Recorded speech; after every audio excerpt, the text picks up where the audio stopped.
I cook your real chatterbox. Well, today, we're going to bring you a little piece of story. You know what I mean? The power of faith.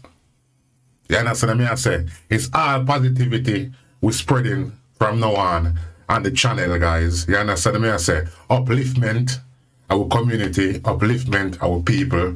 You know what I mean? So, have a look at this one. We're going straight into it. And let me know what you think down there, so.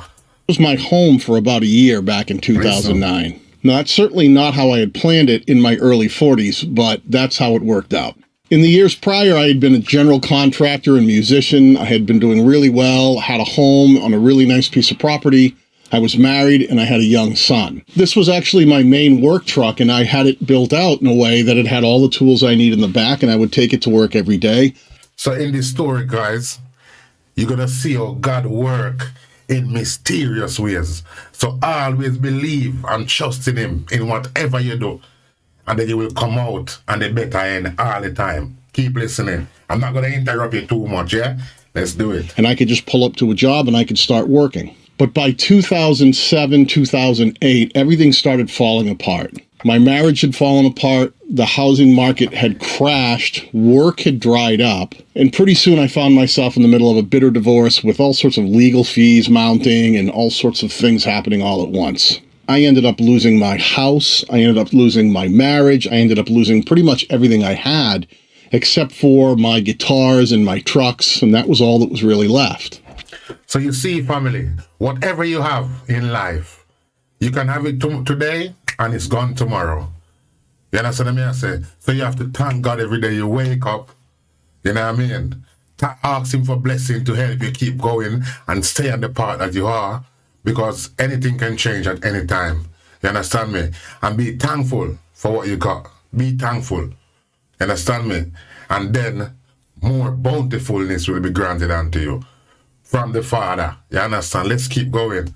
Now, as you can see, as I'm sitting here, it's very narrow. It's only a couple of feet, maybe 2.5 feet wide, and it jets in here on each side. Over here, this wall was originally blocked off to separate us from the back where the rest of the tools were and keep us warm. And over here is a sliding door that led us into the front where the 2 seats were for the cab of the truck. Now, I wasn't alone in this truck. I actually had my girlfriend, Megan, who's still with me and actually works for me now. And how much woman do you know out there now that will do that? How much woman in this time now that you know that will give the all to a man like that? To stay in a vehicle. You was up there before and then you drop right back down. You understand what I said? How much woman do you know out there now in this society that will do that for you? Let's keep going. Blessings will fall on the right shoulder, guys. And I also had my dog, too. He was a big red Doberman named Cassius. And all three of us would find ourselves in here sleeping in some awkward position that allowed us to stay warm together. Now, during this time, I still worked every day, and Megan actually worked with me as well, doing construction for whatever jobs we could pick up. Now, most of the jobs at that point were very thin, which meant most of the numbers were much lower than they should have been. And it was really tricky to work at that time because we didn't have a lot of cash overhead because of the collapse. What we do is we would work all day, and at the end of the day when we left the job, we would go to either a rest area or a truck stop and park the truck, and we would just sleep there overnight. In the beginning, it was a bit like a camping expedition, and it was a bit exciting, and we kind of thought it was fun, and we would make the best of it. So guys, listen to me I say. Things will get better. Whatever situation you're going through, there's always light at the end of the tunnel, you know what I mean? Just believe in the one and only, and know that he will make everything clear for you one day. No matter how hard it is, because things do get hard, guys. Don't get me wrong, you know. Sometimes you feel like, say, the world is over. Everything is going wrong for you, you know what I mean? But always have God at the forefront. Believe in that, and you will get far, far. Keep it going. But as the months rolled on, and especially when we got into the winter, it got really tough.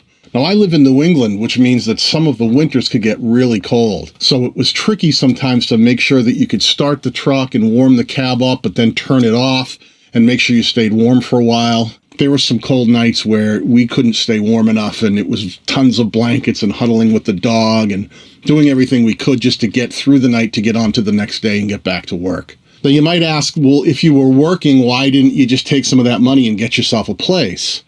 Now, at that time, my bank accounts had been wiped out from the divorce. I had legal fees that were skyrocketing. I also had a 2-year-old son, and I was paying child support. And one of the things that I learned along the way is when they figure out your child support, they look at your previous tax returns. Well, all the tax returns from the previous years said I made pretty good money. And here I was making very little money, but paying child support based on a previous income that was a lot higher. Now, if I'd had a better lawyer, he probably would have addressed that. But at that time, I didn't have a very good lawyer, and I couldn't even afford to keep him later on when I kept getting dragged back into court to reassess this whole thing. Just to keep up, I was working every day. Megan was working with me. I was sending a majority of that money off to legal fees and child support. And what was left, we were using to try to run the business, feed ourselves, keep the truck running. We just didn't have the kind of money put together that we could go get into a new place. So you see, guys, whatever you're going through, you're not the only one going through it. There's other people out there that's going through it worse than you. Although your situation might be bad, there's other people out there that's facing it.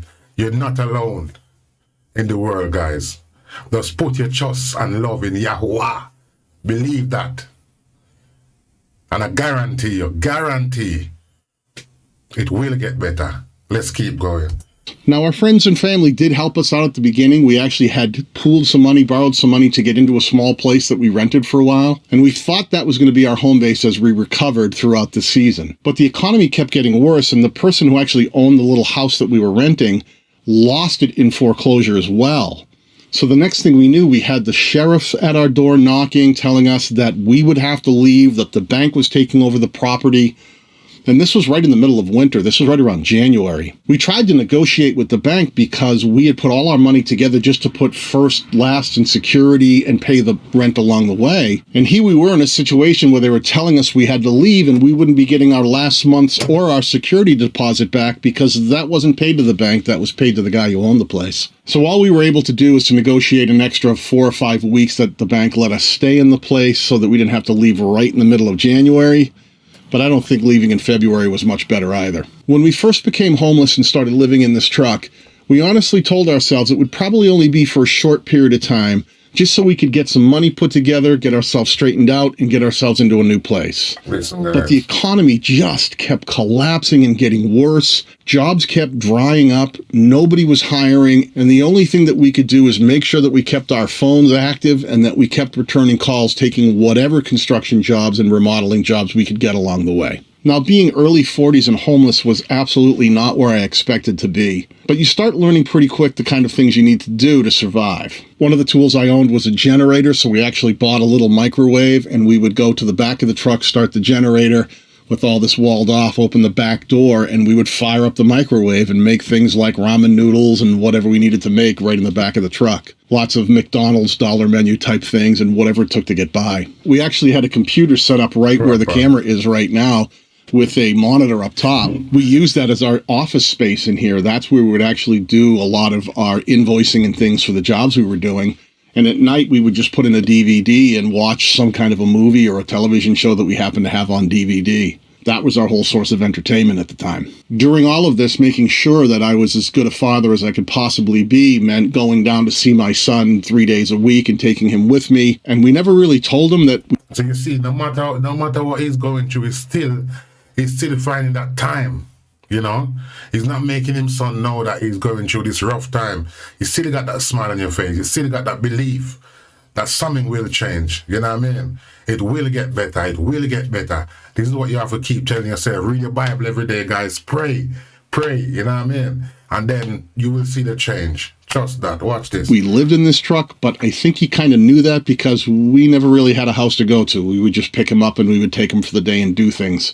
You know, and that costs money too. So a lot of those trying to be a father and still trying to keep up with all the financial debts that we were accruing were really tricky. Back then I had a lot of musical gear from my years of being a professional musician. And what we did was we slowly, one by one, eBayed all of this stuff away and sold it so that we could take that money, pay down child support, pay off attorney fees, and then try to survive. But the child support number was so high, we could never seem to satisfy that number. It wasn't until years later in front of a judge that I was actually able to get that child support payment lowered to represent the actual money that I was making at the time. But the way the system works is they don't retroactively do that. So even though the new child support number had been decreased to represent more of what I was actually making at that time, I still had to pay all that previous money for revenue that I never made in increments and try to bring that down as fast as possible. It was really like living on eggshells because anything could go wrong at any time, and pretty much everything that could go wrong did. Because we spent so much time in this truck, of course things are going to happen, like the fuel pump went on this truck. So one day when turning the key, it just kept turning over and over and it wasn't getting any fuel. I couldn't afford to pay a mechanic to do it. I had to do it myself. I actually had one of my friends come to the truck stop where we were staying with his Ford pickup truck, and he put a tow strap onto the front, and he pulled us through town to one of the local Pep Boys. Never give up. Family, never give up in what you're doing. You understand what I say? There's nothing named giving up. If you always be pushing forward, there's only up you can go. It's when you make the devil get into your head and tell it to stop. That's when everything will go. Go to the dogs, man. That's how me have to put it. Everything will be mashed up, guys. You understand me? So just keep that faith and keep that belief in the one and only. The one and only. Auto parts stores that sold the fuel pump for this truck. So in the rain at the Pep Boys parking lot, I climbed under this truck. I dropped the gas tank. I pulled out the fuel pump and I put the new fuel pump in, bolted it all back up, turned the key, and we were off on our merry way. That was one of those situations where knowledge was definitely my friend, because having worked on my own vehicles in the past, I wasn't afraid to try to get in there and solve problems as they popped up. Hopefully they were ones I could fix, hopefully they were ones I had tools for, and hopefully I could find a place to do that. Other weird things happened that you would never see coming. I remember one night we were in here in a truck stop sleeping, and there was a really loud knock on the window, and it woke me up, and it was so aggressive that I thought maybe it was the police or someone telling us that we couldn't stay there, that someone had maybe contacted them saying that they'd seen our truck in the same rest area or truck stop night after night. That was something we worried about a lot. So my dog Cassius immediately jumped up and was barking really loud with his face pressed against the glass, and I could see the outline of the person, but they didn't seem fazed at all. So I reached over, grabbed him by his collar, pulled him back, and rolled down the window a little bit. And come to find out, it was just some guy who was trying to trade sexual favors for some money. No judgment there. I just had to tell him that he was probably at the wrong truck, and he probably didn't want me to let loose of my dog. And I rolled back up the window. It wasn't until much later on that the market slowly started to turn and jobs got a little bit better. The numbers started coming back up a bit. We were able to find... So you see how much things this guy went through, family, before everything started get better. He went through a nightmare. A nightmare. A lot of us is out there right now that is really down and out. I'm thinking there's nowhere else to go, guys. But there always is a place to go. That prayer will be answered. It will be answered. You never go through nothing for no reason. There's got to be a reason why you're going through what you're going through. And you only can go up once you go down. From down, you're only going to be going up. So that belief is key and important. Pray to your God. Ask him for what you want. And he will grant it unto you. Let's keep going.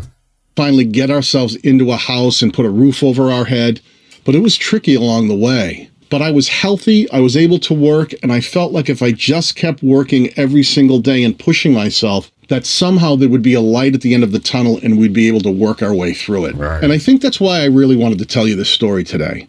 Not because we're finally cleaning out this truck and sending it down to the scrapyard, but mostly because I think a lot of creators out there really struggle and can't see that light at the end of the tunnel. And they don't know if they're ever going to achieve the thing that they desperately want so much. Things will change. Things do get better. Even when things are at their worst, if you can try to keep your chin up and just take things one day at a time, I think you'll be surprised how those days start to pass and you can actually get towards those goals that you have for yourself. I'm happy to say that this truck is parked in front of the house that I own free and clear now.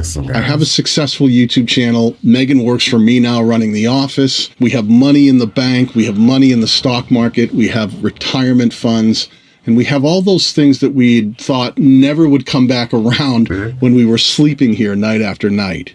But they did. It took a lot of years. We're talking 15 years from sleeping in this truck to being a full-time YouTube content creator, doing the job that I love, and creating the kind of content that I love creating. I think I need to get back to cleaning.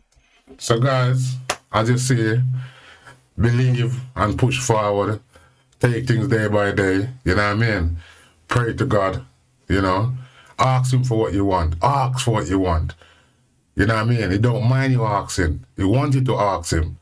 So he can blow your mind, per se. You know what I mean? But tonight I'm going to leave you with a little bit of scripture.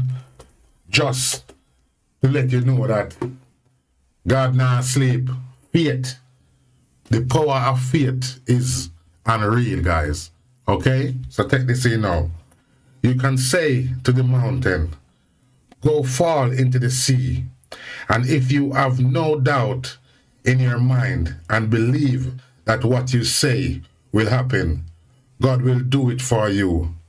So I tell you to believe that you have received the things you ask for in prayer, and God will give them to you.